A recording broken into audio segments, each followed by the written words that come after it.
The number of people living with Hashimoto's is growing every day. According to Johns Hopkins, the autoimmune disease occurs when your body makes antibodies that attack the cells in your thyroid, causing tiredness, weight gain, muscle weakness, and an enlarged thyroid gland. Researchers say 5 in 100 people in the U.S. have it, but women are 10 times more likely than men to get it between the ages of 30 and 50.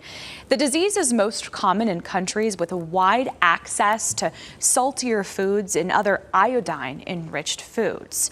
For one woman's case, she was diagnosed at the age of 10.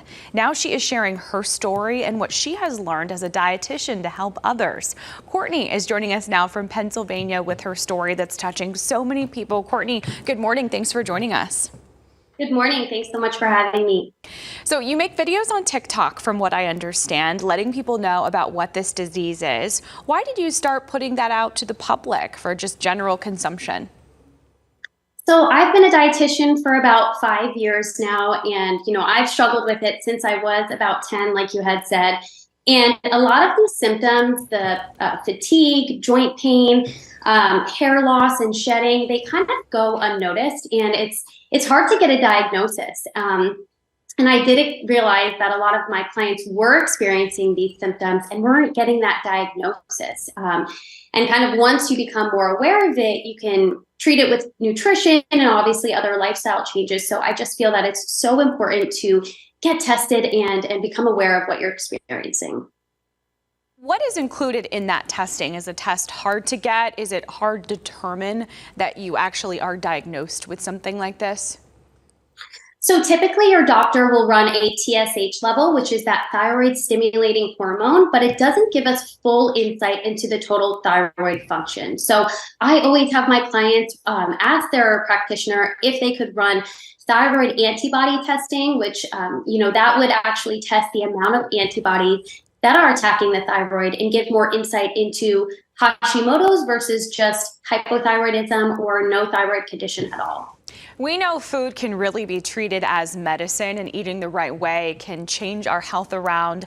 What is your advice for people with Hashimoto's, and how can they eat better to help with their symptoms? Yeah, I think one of the main low-hanging fruits is just starting with real, whole, unprocessed foods. So that's a sure way to know that you're getting all of the nutrients, or at least most of the nutrients that you need to facilitate an anti-inflammatory diet, lots of fiber, and like I said, other micronutrients. But it is important to know that there is a very strong link between gluten and thyroid conditions.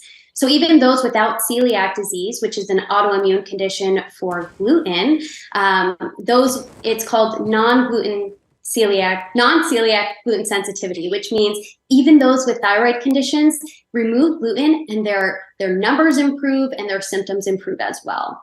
We could all probably benefit from an anti-inflammatory diet. What are some examples of foods that would fall under that anti-inflammatory category, or maybe just foods to avoid?